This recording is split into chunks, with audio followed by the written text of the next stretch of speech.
I think you have an idea right away of like, this person is the solution to my problem. Hi, I'm Alex DeLerma, and this is the Cinema Gym. If these videos are helping you and you want to see some more, please like, subscribe, comment. Let's keep this thing going. So, Mike Falkow, actor. You've done writing, producing, you've done some directing. So, you're the perfect guy to talk to about a casting-related topic. And that topic is how actors should nail the audition in the first 5 seconds. That sounds kind of crazy, doesn't it? A little bit. Yeah. If I knew the answer to that question, I'd be working a lot more. Yes.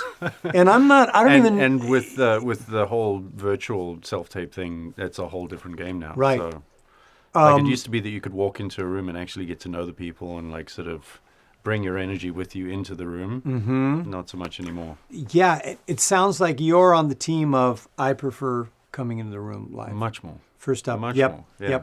Yep. And you already articulated why. And you hear from casting, and then because you've produced things and original things, and I have too, we know now that we're on the other side.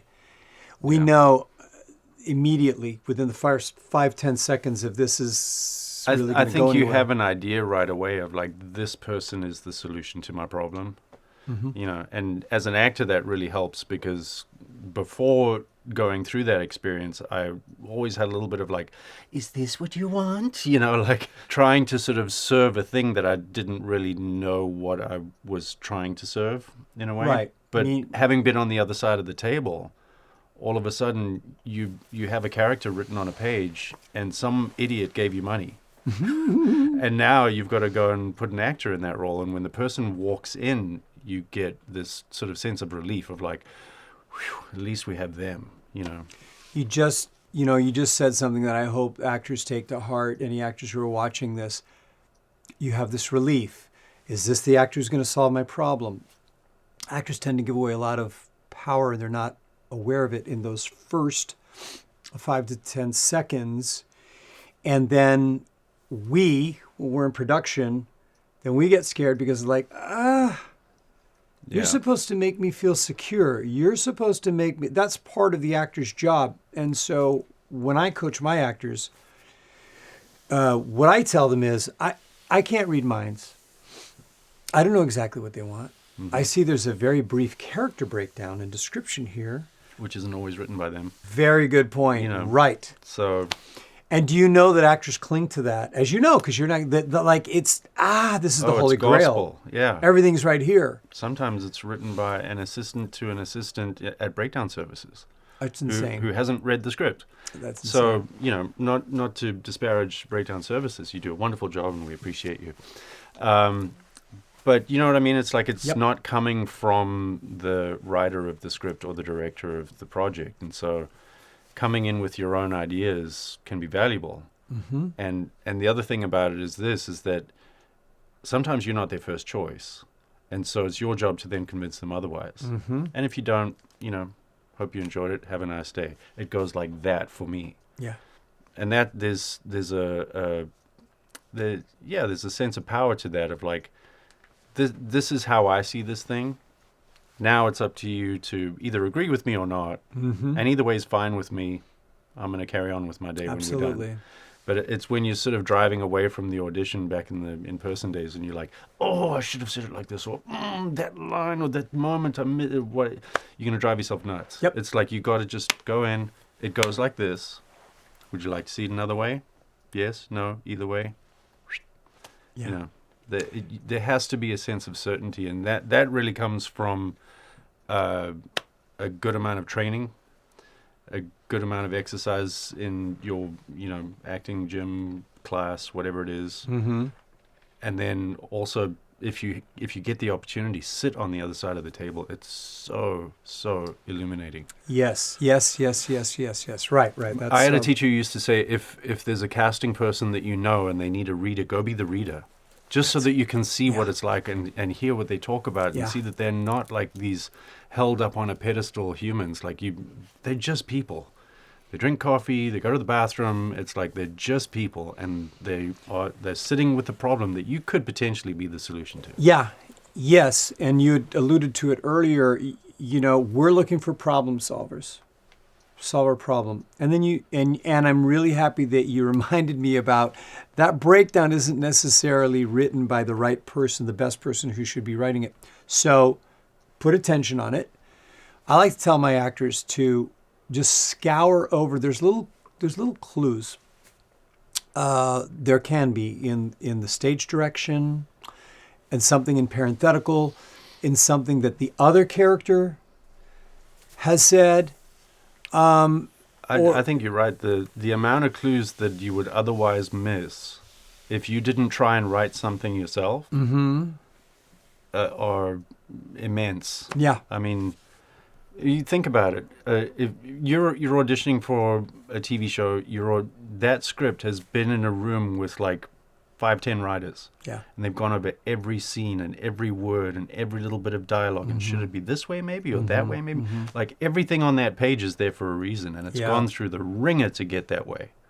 Same thing with a featured script. I mean, that might have been through like 10 or 15 drafts. Yeah. And a bunch of rewrites. Yeah. And so the writer is giving you clues of how they see it. And by the time they're auditioning for a feature film with a director attached, now it's been through a director's draft and a dialogue pass. And if a big actor is involved, they had their input. And so there's just a wealth of things that you can mine as an actor of like, maybe you only have 3 pages, but there's something in there somewhere that tells you.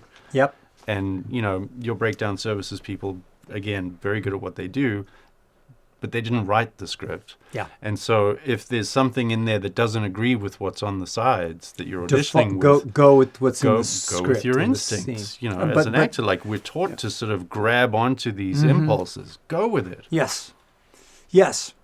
And then, but like, I think you're also saying, like, if there's something there's something in the breakdown that slightly contradicts the character in the actual scene, go with the scene, because this might have been written by somebody else. Totally. I showed up to an audition once so certain that I was doing the right thing that when I walked into the waiting room and everyone else was dressed, in my opinion, wrong, I thought I was in the wrong room. I was like, oh, this must not be it. Yeah. And I looked around and I was like, okay, this is actually it.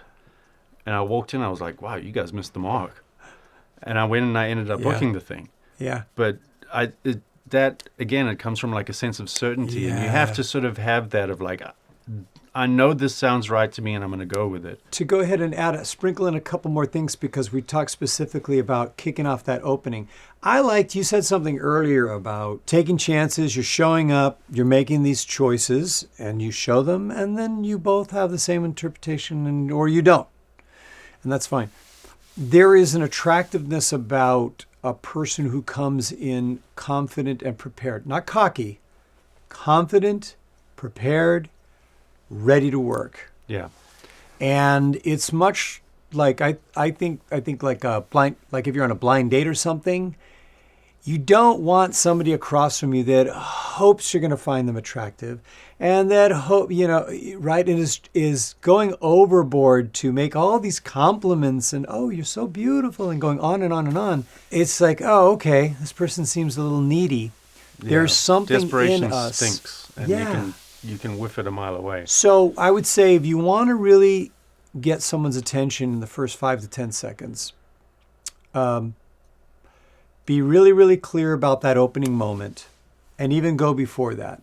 What was the previous moment? What was happening just before I walked in and said, hey, honey, what's that Lexus doing in the driveway? And of course, my actor would say, I have no idea. And what impact does it have on the opening moment anyway? I go, well, art imitates life. Before Mike walked into this studio, he was either in a good mood or he was in a bad mood. The GPS sent him, because he was using Google Maps, it sent him to the other side on Main Street, or he was using Waze. Not that I'm saying Waze is better, but Waze is better for this location. And he's going to bring that in. Life is full of entrances and exits, and everybody enters in with their day. Hey, Alex, it's nice to meet you. How long is this thing going to take? Yeah. Where do I sit? Or like, hey, Alex, oh, cool. Oh, this is pretty fucking cool. Yeah. Right? Come in with, bring in your day. Yeah. What was the previous moment? Sometimes the previous moment was 10 years, 20 years ago when your father abandoned you. Most of the time, the previous moment is literally what was just happening 1 hour or 1 minute before this.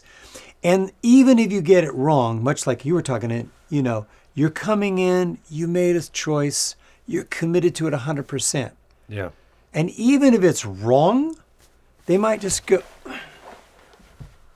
this Mike guy, that's not, but, I know you've seen that, right? Oh, 100%. They get flux because why do I like him, but he's wrong? Yeah, the other thing to keep in mind is that 9 out of 10 people who are going to walk in the room aren't going to do that work.